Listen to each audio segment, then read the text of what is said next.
Today is Labor Day, so I wanted to talk a little bit about the work of our hands.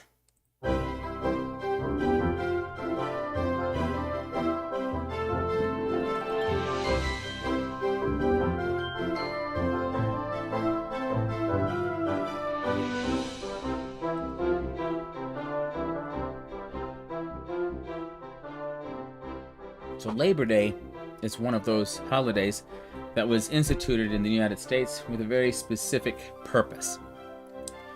Sometimes a holiday comes like Christmas, where people are saying, well, this is the day that we celebrate the birth of Christ. Or you have Easter, which is dated based on when Passover is, and other things like that. And so you have days that are connected to something historically. We have other days where we remember a certain person. But with Labor Day, it had specifically to do with, a couple hundred years ago, when the Industrial Revolution was coming in, and people were beginning to work for someone else all the time. So in other words, for a long time, you would learn a trade and you would work for yourself or with a guild of other people or with your own family. But then in the 1800s, it got to the point where you and hundreds of other people could go and work for the same person, manufacturing something or beginning that kind of thing. And so we were used to working. If we were in our own homes or our own business and working, we could work all hours of the week and then take one day off for church or whatever. But we'd be working pretty solid. And so that kind of just automatically went over into when you start working for someone else. Well, I'm working for you now. And so people were working 70 plus work weeks. And so they were constantly working 70 hours a week and stuff. And if you've ever done it, you know that it's possible. I've done it. But you also know that the in-between times when you're not at work, you start really feeling it. You just don't have any time. And so part of what Labor Day was people saying, listen, for the working man, there has to be something to recognize him and give him a moment. And so Labor Day became that.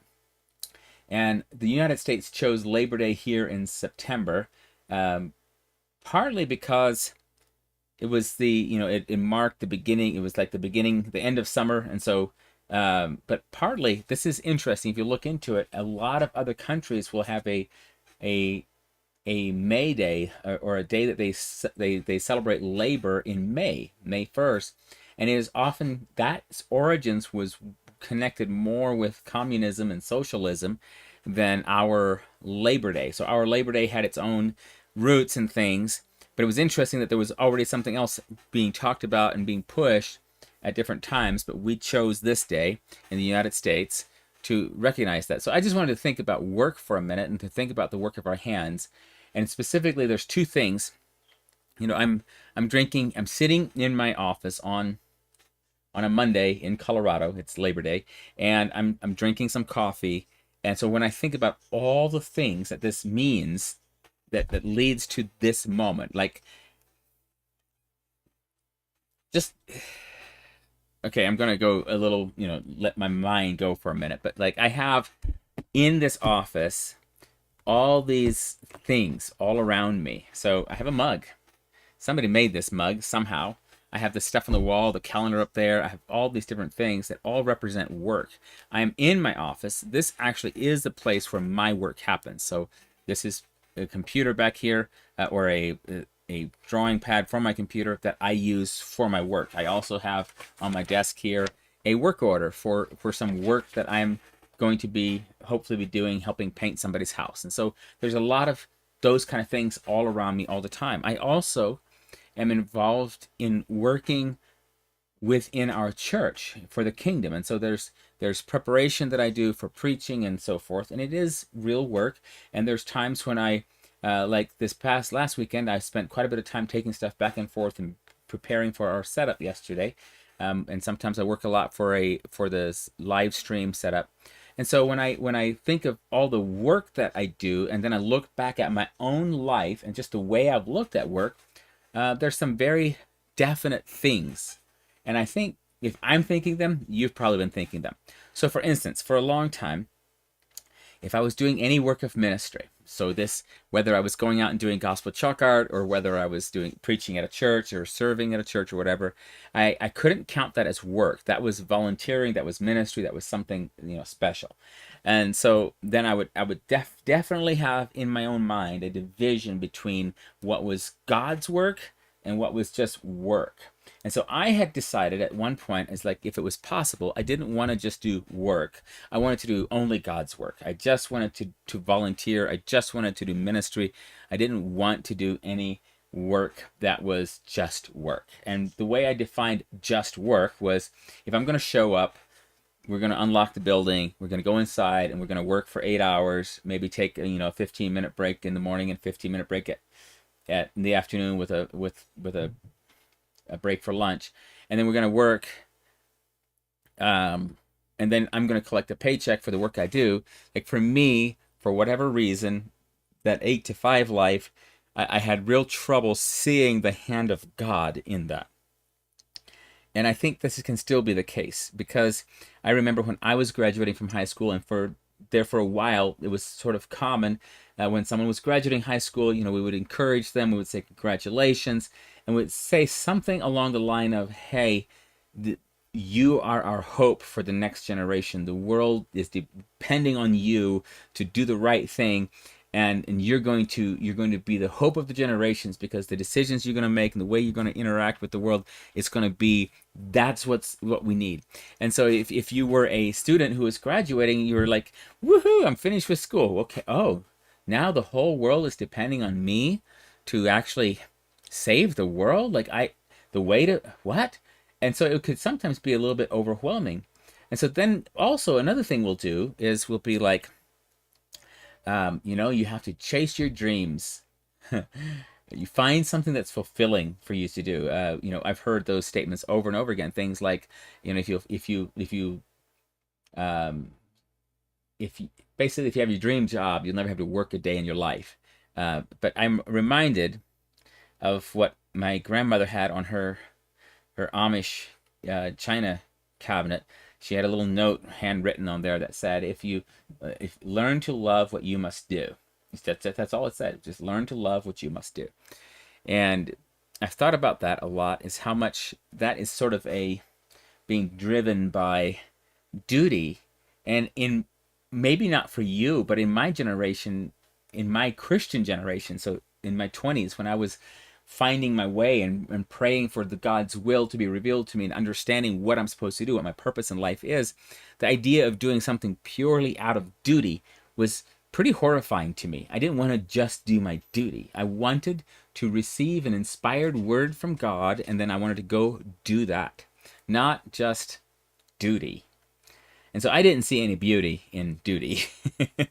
I wanted to have a vision and go pursue the vision and go out there and do that.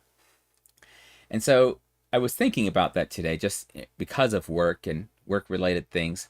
These days I get to do a lot of things, different work. I'm painting houses. I'm working on film things related to film, and I'm working in ministry. We get to do that. And so I have a lot of different work that I get to do.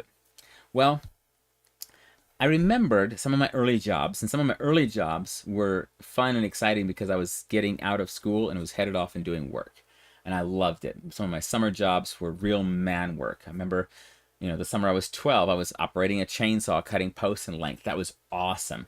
I remember the summer I was 16, I finally had my driver's license. I could take a car, I could drive and go to a job and work, and that was pretty awesome. And so that summer, I remember I did some log peeling with the old draw knife for a house that was being built over on the other side, over in the West Kootenai. I remember going around and doing lawn work. I would take my lawnmower, my parents' lawnmowers and stuff, and I'd buy gas at the gas station, go fill up the lawnmower, get everything ready, go mow people's grass. And so I had several people's yards that I was taking care of. And so in general, I was asking for $6 an hour at that time. This was in 1996. And so $6 an hour was more than minimum wage. Not by much, but it was more than minimum wage. And so I was doing $6 an hour. And I remember there was a lady that had saw me, and my sister was helping me because we were taking care of some flower beds or something. She saw us and she wanted to hire us. And so she asked us, how much do you get paid? And we said, well, $6 an hour. And she said, oh, no, no, I am going to pay you $10 an hour. And we got very excited because we started calculating, if I get paid $10 an hour, why then, if we work for half a day or 5 hours, we'll have $50 each. This is going to be amazing. So we head out to her house, Jenny's house, and we go out there, and she shows us the flower beds she wants to work on, and we get to work, and we're like, wow, there's plenty of work here. We can work all day. All right, looks like I'm losing batteries, so I have two cameras today, and both of them are losing batteries. All right, so I'm going to switch to this other camera over here for just a moment, and then I'm going to change the battery in the existing one, and then I'll get back to my story. That is amazing that I managed to set up two cameras and both of them needed batteries at the same time. All right. Well, looks like we survived the battery situation. All right, so where was I? I was in the middle of the story of weeding Miss Jenny's flower beds. So my sister Ruth and I, we show up, $10 an hour. This is going to be awesome. We get out there and we start working. And we're working along and we're cleaning along and we're looking out across the yard and other places. And we're like, yeah, we can work here the rest of the afternoon. This is going to be great. Well, I forget whether we've been working for an hour or 2 hours. It was something like that. Suddenly, Ginny comes out and says, okay, that's enough work for today. And we were like, but we're not finished. We are still working. She said, I know, but that's all. And so because she wanted to pay us $10 an hour, she would always limit how long she let us work. So she would do the math. And so a lot of times what she would do is she would either pay $20, $10 to each of us, or each of us would get $20, but that would be it. And so it was kind of funny because, yay, we get to work for $10 an hour, but it meant that we had to drive all the way out there and drive back home for only a little bit of work. And so in the end, there were several times I thought, well, I can earn more at my $6 an hour over here because I can put in a full day's work. And so that was the beginning where I started understanding that just the number that someone says they're going to pay you per hour doesn't actually guarantee you an income. And so I remember those. I also remember working just physical labor, because most of the time I really enjoyed physical labor. But I remember one time we were doing a work day, and this was, I think it was around the same time. I think it was the fall that I was 16 or so. Maybe I was 15. Anyway, we show up for this work day, and we're building a bit of my memory is that it was a workshop. And so the outside walls had been framed, and at some point in the day, the outside walls had been framed, and the next step was to put up the rafters. So they were putting together the rafters down here, and then they was short enough that with several men working, they could hand them up and slide them into position. And so my job was to be one of the on one of the walls, so not on the ridge, but on the wall. So as they would come up to me, I would then pull it into the right place and on the measurement where it was supposed to be, and then I would nail it in place, or someone else would nail it. But I was the one that was setting that end of the end. And the reason I remember this is because for whatever reason, this was a Saturday and it was volunteer work, and it was a little bit almost rainy, and we were out there working, and I was cold and hungry, and I probably just didn't have the right clothing or something. But I just remember being cold and hungry, and we ate food and stuff. And then I was cold, and I just didn't want to work. And I'm like, why are we out here on a Saturday doing this? We were helping someone, and it should have been great. It should have been enjoyable. But I just remember that it all combined, and then I'm on top of the wall, and as we go out, the wall is higher and higher off the ground because of the way the ground had sloped. It felt like I was the drop down was taller. I don't know how that works, but somehow I just remember being in that corner, being up taller than I wanted to be on a ladder / on the edge of the wall, and just inside complaining like all get out. I didn't want to be doing this, but I did it because I was surrounded by other men and all the boys that I knew, and I didn't want to I didn't want them to know that I didn't want to do this thing. I wanted to be a man. And so I stepped up and I did it. And I think about that a lot of times too. Is that, and I remember because I went home that night after all the day was done and everything had been finished we were doing. I remember going home that night after supper before going to bed. I was trying to write in my journal, and I was trying to put on paper exactly how I felt about this. And so I was trying to write what had happened and why. And so as I'm writing it, I was reading what I was writing, and I was like, well, I sound like I'm a whiner. Like, what kind of a lazy dude am I? Like, and somehow in my mind, I had thought, if I can just get home and write this on paper, this will help me in the future to know to not push my sons this hard and make them do difficult things, whatever. But as I'm writing down, I'm like, oh, this doesn't sound good at all. This sounds kind of stupid. Um, and so I just remember saying in my journal, I was like, it was difficult. I didn't enjoy it. I was scared of the heights. I was cold. But by the grace of God, I pressed through and I finished what I was supposed to do. And I'm praying that I gain better endurance and more strength or something along that line. I completely, sanctified my experience. So it went from I'm going to go home and write this in my journal and just explain how bad it was so I never do this to my sons to, okay, so it was rough, but, I was tough. Uh-huh. Okay. And actually, that moment, I think, is actually part of a healthy work culture, is that when we see someone else doing something, we start thinking, oh, if someone else can do this, I bet you I can do this too, and I need to do it. And so there's a positive peer pressure that can kick in when we're working with a crew or when we're working with other men that can make us say, well, other people are doing this. Let me see what I can do. I'm going to be a man, and I'm going to do this.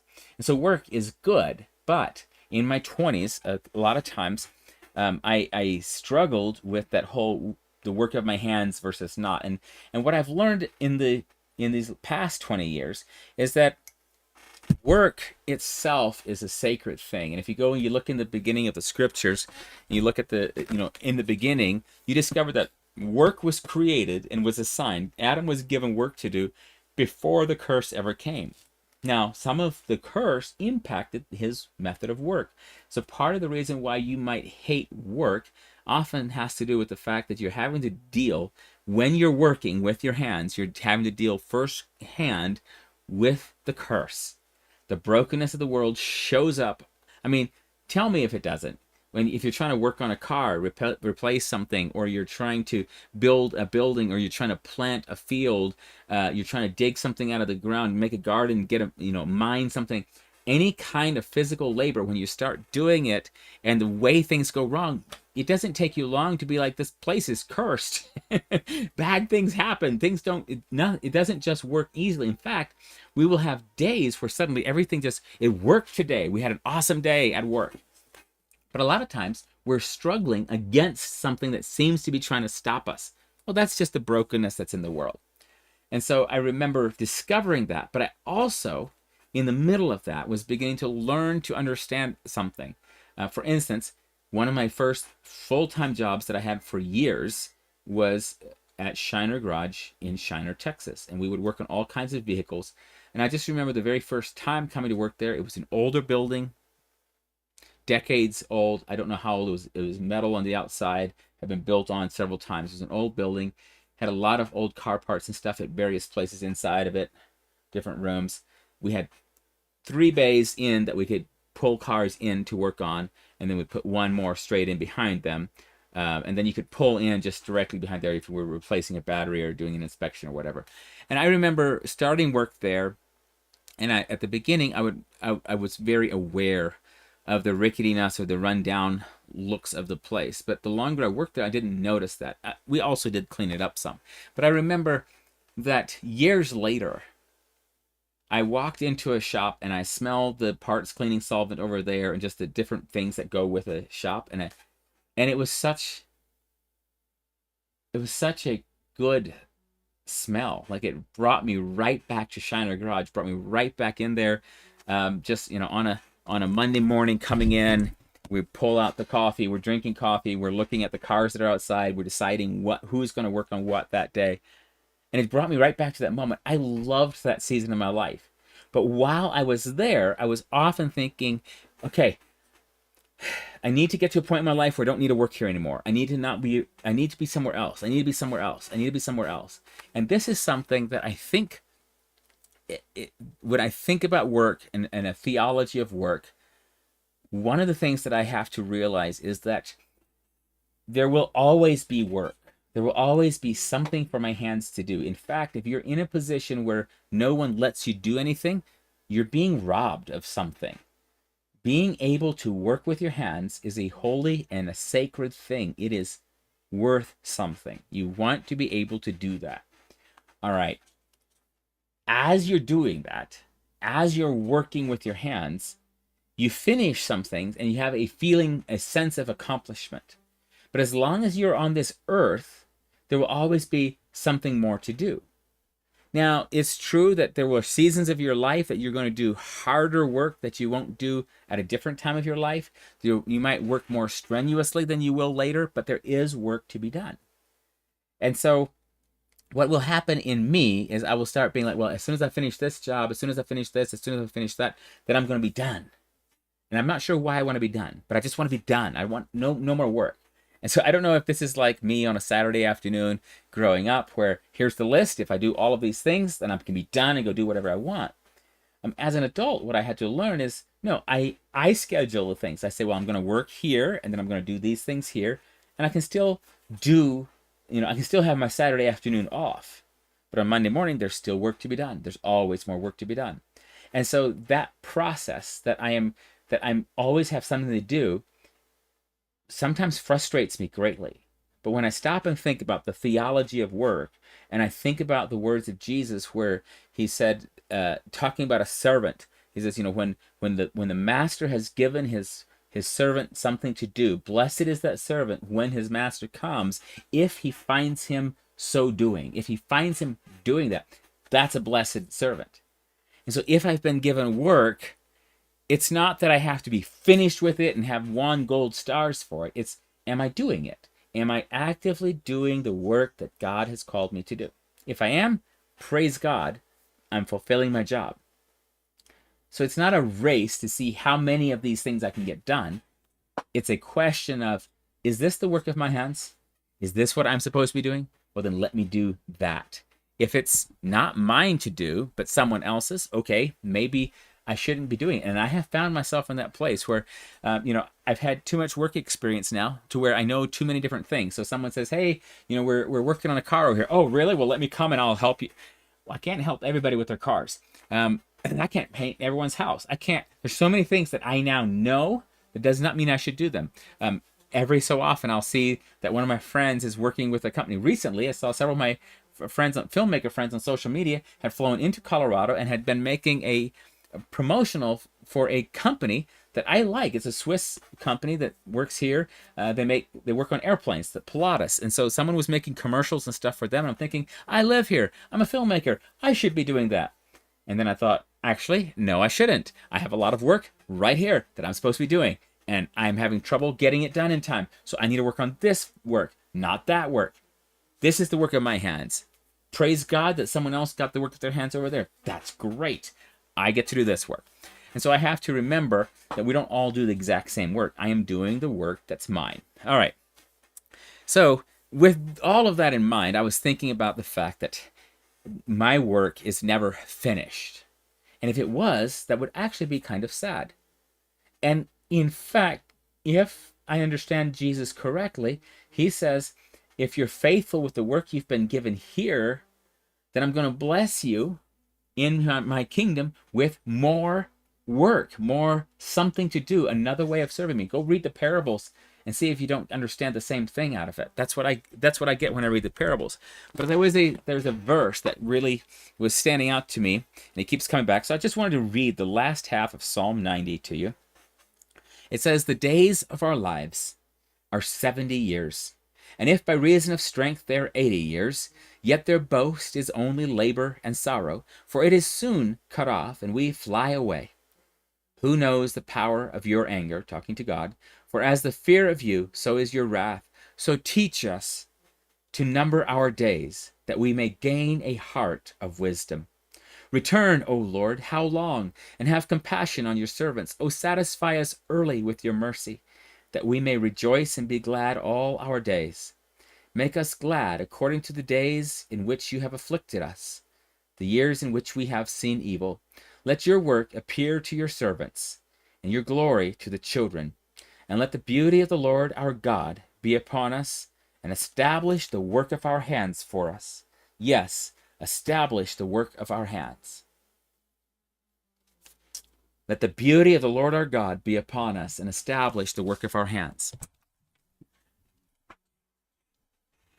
When Noah was born, talking about the biblical Noah, and they were naming him, part of his name was given to him because the Lord is going to, his father said, the Lord is going to comfort us concerning the grief that we experience because of the work of our hands. And I thought about that a lot, that this was part of his name. And then what does Noah get to do? He gets to build an ark, work of his hands, and puts a bunch of stuff in that ark, and then the flood comes and destroys the work of everybody's hands up until that time. It's so many things were destroyed. There are some questions right now about whether some of the pyramids and other things aren't things that were left over from before the flood. And I don't know enough about archaeology to know that answer, but I found it very fascinating to think that there might be things that people had built before the flood that were still there, depending on where they were. But the point is, his father says, this boy is going to encourage us about the work of our hands, the grief that we have to deal with, the constant frustration of the work of our hands. But then this boy, Noah, actually got to see the destruction of the work of so many people's hands. And when he came out into the new world, he and his sons had to start over with the work of their hands, start over with farming, start over with building, start over with all the infrastructure of a society. And I think about that. And so then here in Psalm 90, when he says, the years of our life are 70 years. And by reason of strength, we live to 80. It's just for labor. But what about it? He says, Lord, establish the work of our hands. And so in my own life, what I had to start seeing is that if I'm out helping someone and I'm working with my hands and I'm helping someone, yes, I count that that's kingdom work. If I am doing a job where I'm just coming in and clocking in for 8 hours or whatever and getting a paycheck for it, that's kingdom work. Why? Because I am giving my time and energy to do this, whether it's at McDonald's or some office downtown or a mechanic shop or a farm or whatever. When I'm coming and working and earning money, I might say, well, there's no kingdom value in this. Well, there actually is, because you and I were designed to work. That was the first assignment we were given, was to take care of things. And so it is true, if you don't like your job, you might consider changing fields or finding a different job. But we were designed to work. And so if you secretly have a goal that you want to get to the point where you never have to work again, that's a mistaken goal. That is not from God. That's from the enemy and from the flesh. We want to embrace the work of our hands. And we want to say, thank you, Lord, for giving us this. I want to do it for you, Lord. Let your beauty be upon me, whether I'm at the workplace or if I'm building something beautiful. I am not just trying to get to a work-free place. I'm actually trying to understand and glorify God in the work that I am doing day by day. And so I have had to often deal with this because I'll have an expectation, especially now that we have things like social media where someone will say, oh yes, we're taking a 3-month tour of going off to some other country or whatever. And I'm like, hey, why do they get such a long vacation? I want a long vacation. And I have to realize that I can have a long trip if I want to, but I have to work for it, and I have to plan for it, and I have to build it in. And so when you're looking at the work of your hands, if it's bringing discouragement to you, I don't want you to fall for the idea that you have to be perfectly fulfilled by your job. Your job was never meant to fulfill you. The work of our hands is not meant to fulfill us. Our Creator and our relationship with God is what fulfills us. And so in Christ, I can go and be doing multiple different kinds of work. And I've discovered this now. I can work on a lot of different kinds of jobs and things. In the process, the job is not the source of my fulfillment. It's Jesus. And so my Creator made me for a purpose. He made me to work. When He gave me skills that I can use with the work of my hands and work with other people, that's pretty cool. And so I don't know if you have problems with your theology of work, but I have had a lot where I've had to deal with it a lot. And so these are just a few things. I'm not finishing a project and then sitting down and being done until for all eternity. I was designed to be active, designed to do something. That's great. So I want to do well what is before me. Whatever my hand finds to do, I want to give it my best. To work diligently and to work excellently. That's what I want to do. But I'm not striving for a time when I never have to work. I am, like right now, I go and work out there to earn money so that I can spend more time in here working on film projects. I do that, and that's great. I'm glad I get to do that. But in general, I just want to embrace the work and say, let the beauty of the Lord be upon us. And Lord, establish the work of your hands. Let the work that I am doing with my hands impact me for eternity. And maybe in that process, it'll impact other people. So if you're looking for your dream job, remember when you get to your dream job, it is still a job. And if you have a bad attitude about work, suddenly now you'll have a bad attitude about your dream job. And so you don't want to just think that somehow if you get the right work, it'll fulfill everything. There are jobs that you will do and you say, okay, I really don't want to do this again. That's fine. You get to decide. But don't look for some sort of oasis where you never have to work again. We were designed for this. We were also designed for rest. So you need rest and we need labor. Somewhere in there, in the middle of all of this, our Creator wants to be interacting with us, fulfilling our hearts, building our relationships, and letting us have a enjoyable, good time while we're here. Anyway, those are my thoughts today on this Labor Day in 2024. Oh, awesome. Thanks, Dorothy. So she's writing down, my job is not my source of fulfillment, Christ is. Amen. So that's the word to end on. Don't look to job or work to fulfill you. Look to Christ, and then you can enjoy just about any kind of work. I enjoyed when I was working at a horse farm and mucking out the stables. I had such a great time. It didn't pay well at all, but I really enjoyed it. You can work almost any job and find fulfillment if you're looking to God for your fulfillment instead of to the work itself. So those are my thoughts for this week on Labor Day. I will talk with you all on another day. Blessings. See ya.